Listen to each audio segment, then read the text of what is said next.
Shalom Bapak Ibu Saudara sekalian, bagaimana kabarnya hari ini?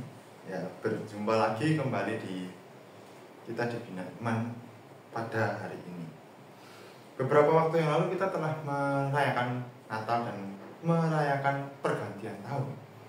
Untuk itulah kita pasti bisa menjadi pribadi yang setiap hari bertumbuh di dalam Tuhan. Nah, untuk bertumbuh di dalam Tuhan kita perlu merenungkan sabda dan firman-Nya. Oleh karena itu pada kesempatan hari ini kita akan sedikit mendengarkan dan merenungkan sabda dan firman Tuhan. Mari sebelum kita memulai renungan kita pada pagi hari ini, kita bersatu di dalam doa. Terima kasih Tuhan untuk berkat-Mu sehingga kami dapat merayakan hari kelahiran-Mu dan kami juga dapat merayakan pergantian tahun. Ya Bapa, di tahun yang baru ini kami mohon hikmat dan kebijaksanaan-Mu agar kami dapat menjadi pribadi yang lebih baik lagi, pribadi yang semakin dekat dan mengenal Engkau dan dapat benar-benar menjadi pribadi yang serupa dan seturut dengan gambaran-Mu saja. Ya Bapa, sebentar lagi kami akan mendengarkan sedikit renungan-Mu. Kiranya Tuhan Engkau berkati hamba-Mu yang akan menyampaikannya, dan apa yang disampaikan kiranya itu hanya datang dari mulut-Mu saja. Ayah dan nama Bapa kami berdoa dan mengucap syukur. Amin.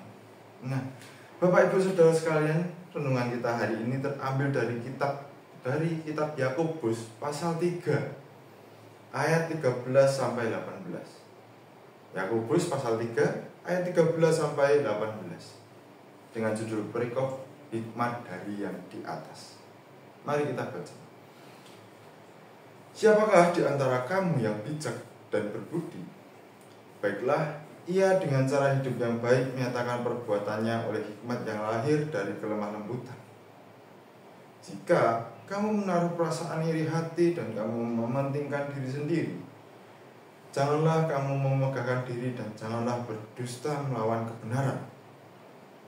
Itu bukanlah hikmat yang datang dari atas, tetapi dari dunia, dari nafsu manusia, dari setan-setan. Sebab di mana ada iri hati dan mementingkan diri sendiri, di situ ada kekacauan dan segala macam perbuatan jahat. Tetapi hikmat yang datang dari atas adalah pertama murni, selanjutnya berdamai, peramah, penurut, penuh belas kasihan, dan buah-buah yang baik, tidak memihak dan tidak munafik. Dan buah yang terdiri dari kebenaran ditaburkan dalam damai untuk mereka yang mengadakan damai. Demikian bacaan kita pada hari ini. Berbahagialah bagi kita yang senantiasa membaca dan merenungkan firman. Nah, Bapak Ibu Saudara sekalian, kita berbicara mengenai hikmat yang dari atas.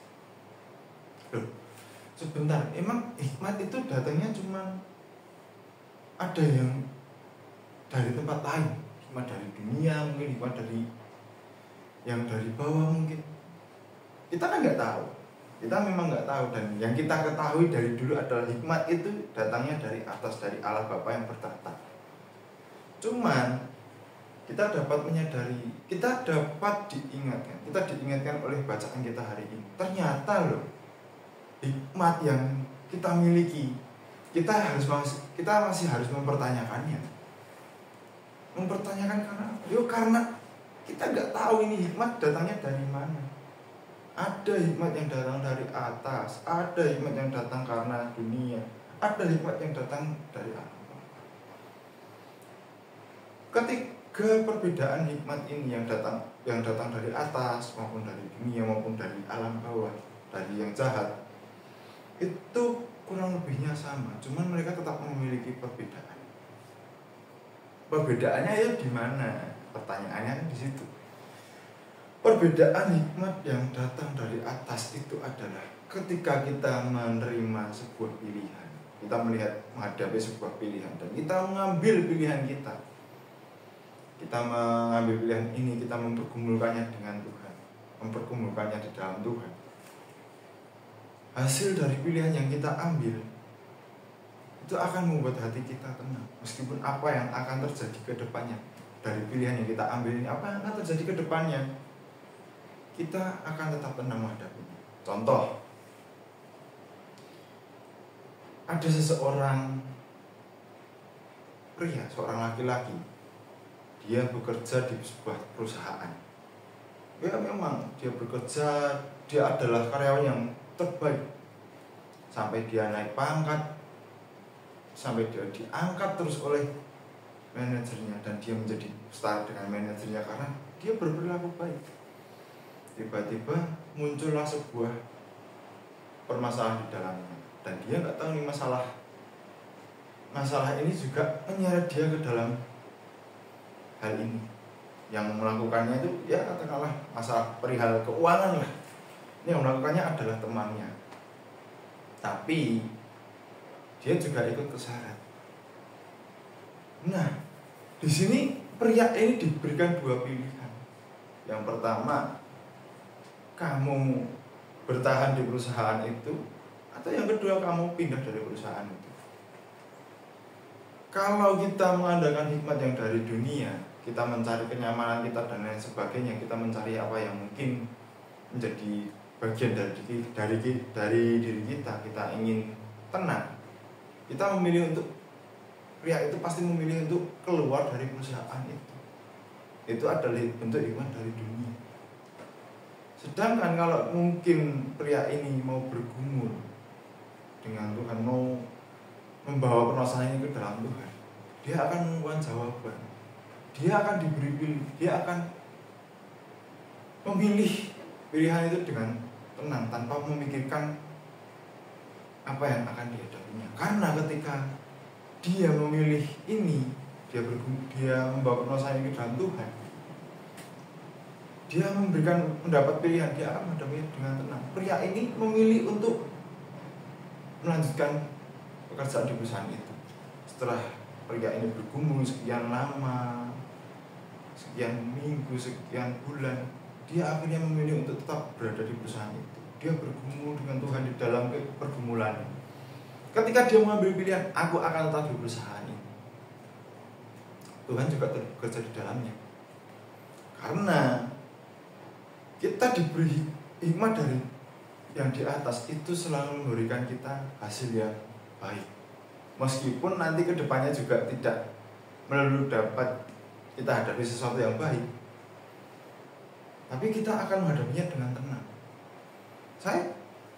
Saya yakin pasti pria ini ketika memilih untuk bertahan di perusahaannya, di tempat dia bekerja sekarang, pasti bakal banyak yang terjadi, mulai dari cacian, mulai dari hinaan, iri hati dari teman-temannya, sehingga ia diseret, belum lagi berurusan dengan yang lainnya. Tapi dia bisa menghadapinya dengan tenang. Itu semua karena dia membawanya ke dalam pergumulan. Dia membawa Tuhan di dalam pergumulan. Itulah hikmat yang dari atas, hikmat yang diberikan langsung oleh Tuhan. Tapi kalau dalam pikiran kita tiba-tiba kita mikir pilihan, aku menghadapi seperti ini, hikmat yang aku ingin mengambil pilihan seperti apa, tapi kita nggak menganggap pergumulan itu, pergumulan yang kita hadapi dengan Tuhan, itu bukan hikmat yang dari Tuhan.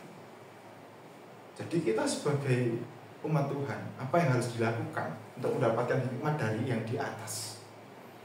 Yang harus kita lakukan sebagai umat Tuhan adalah kita berserah penuh kepada Tuhan dan percaya kepadanya.